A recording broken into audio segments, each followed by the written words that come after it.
Catus, Maximus here. This time it's a little review of a thrift store find. This is a PLA handheld 3D printer pen, which I think is kind of neat. I think these are neat just because of the little electronic controls and the little motor that feeds it.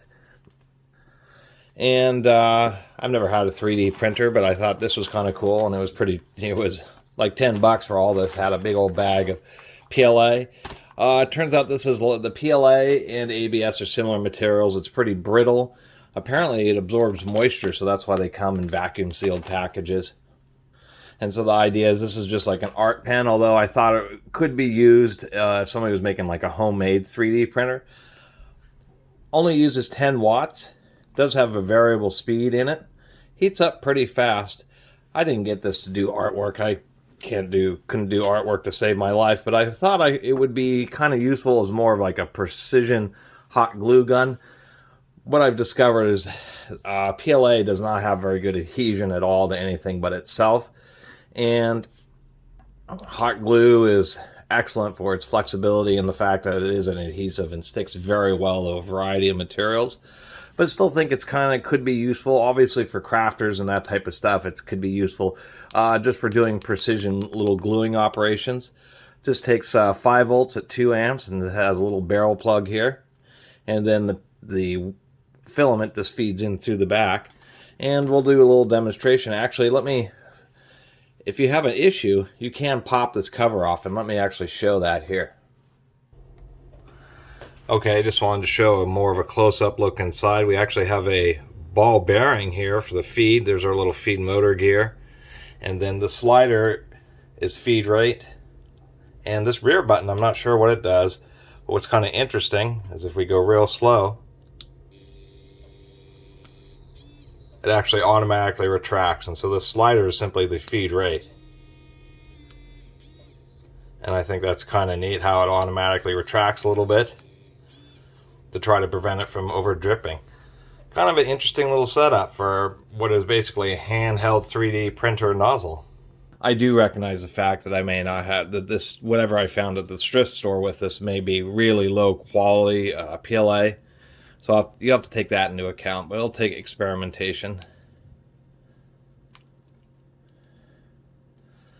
Oh, it shut down.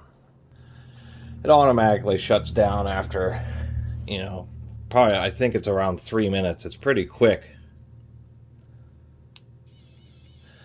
One nice thing about it is it won't feed. It blocks the motor until it heats up to prevent itself from damaging the motor, which is another intelligent feature.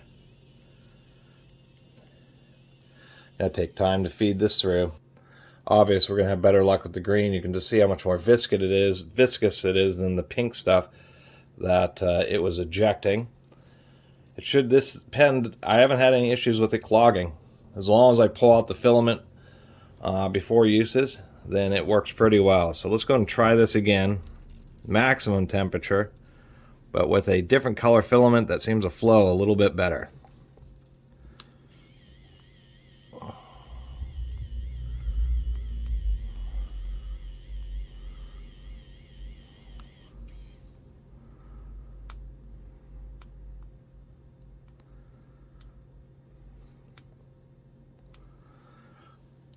You can wipe the tip, and it does wipe pretty well, and it prevents a lot of the stringiness.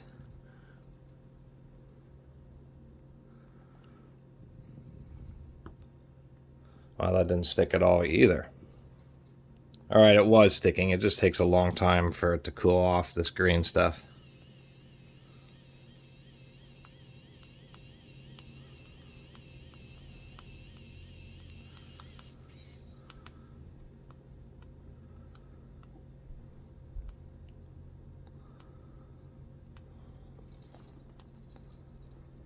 Come on.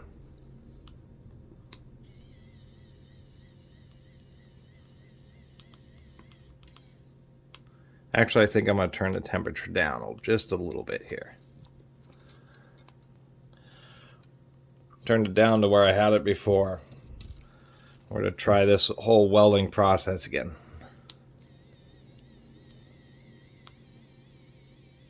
Gluing process, I should say.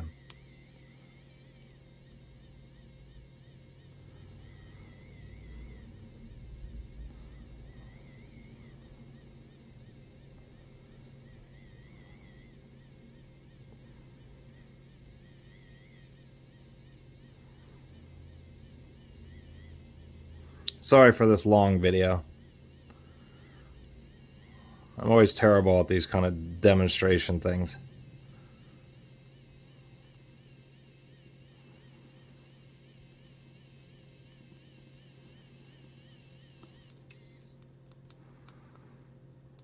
Getting some bit of extra flow out of this. So I'm gonna let that cool for a second, do the other side.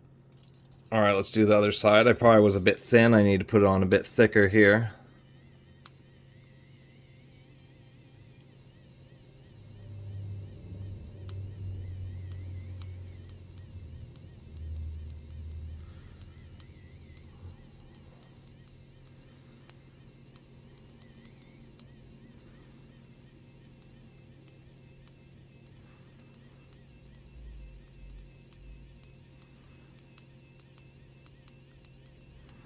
A lot of popping with this green stuff. It may have a lot of water in it. I find that so interesting that PLA will absorb water.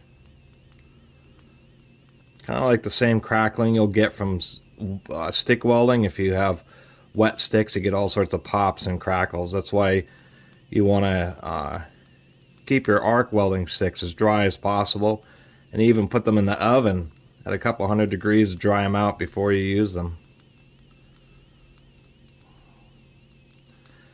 I think I'm having more success with this green stuff.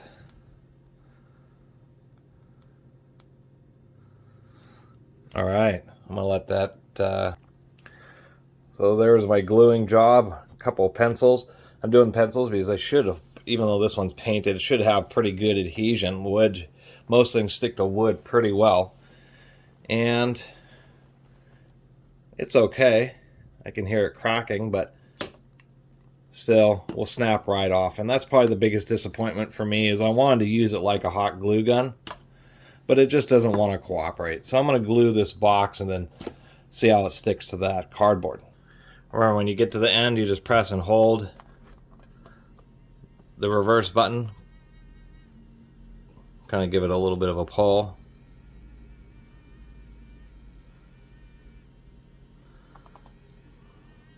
There's a whole bunch that you end up losing because of that. But you can't put one end right on the back of the other because it will jam up inside it.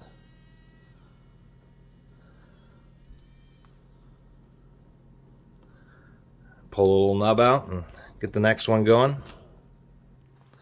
So anyway, it's a discovery process. Obviously, it requires a lot of practice to operate something like this pretty accurately. I have like these cotton cleaning whips or whatever they're called. Try gluing them together. It works a little bit better, but there's just like the PLA just cools off so fast. Doesn't really, it doesn't work as well as a hot glue gun as I would like. It seems it's more tuned for, you know, people who do crafts.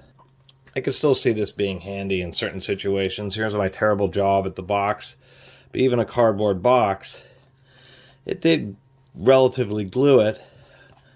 But if we flex this just a little bit, it just breaks right off, which is what's probably the most unfortunate part about this. Right there, it seems to have done a better job. And along here. But soon as you get it to break, it will just peel right on out of there. So it needs, you know, you can see it grab just a little bit, but nothing too spectacular. I guess it worked okay on this cardboard, especially this green color, but nonetheless, it's, you know, as far as actually using it as a glue, it just isn't going to be that great. So anyway, that was kind of my funky little review and demonstration of a 3D printing pen. I think, you know, as far as a little piece of technology, it's pretty cool to have a whole motorized unit all in like a handheld pen size type of thing. It's unfortunate that you need a pretty special power bank to run them with, otherwise you're stuck using it with a power brick. And I'll still find a use for it, you know, in certain situations where I want to glue some wires onto a, you know, maybe a circuit board or inside a wiring connector to strain relief, as strain relief or something like that. That's where I think I'd find the most use for it. Anyway, sorry about the long video. Really appreciate everybody who's been watching and subscribing. If you haven't subscribed, please do. Till next time, Catus Maximus out.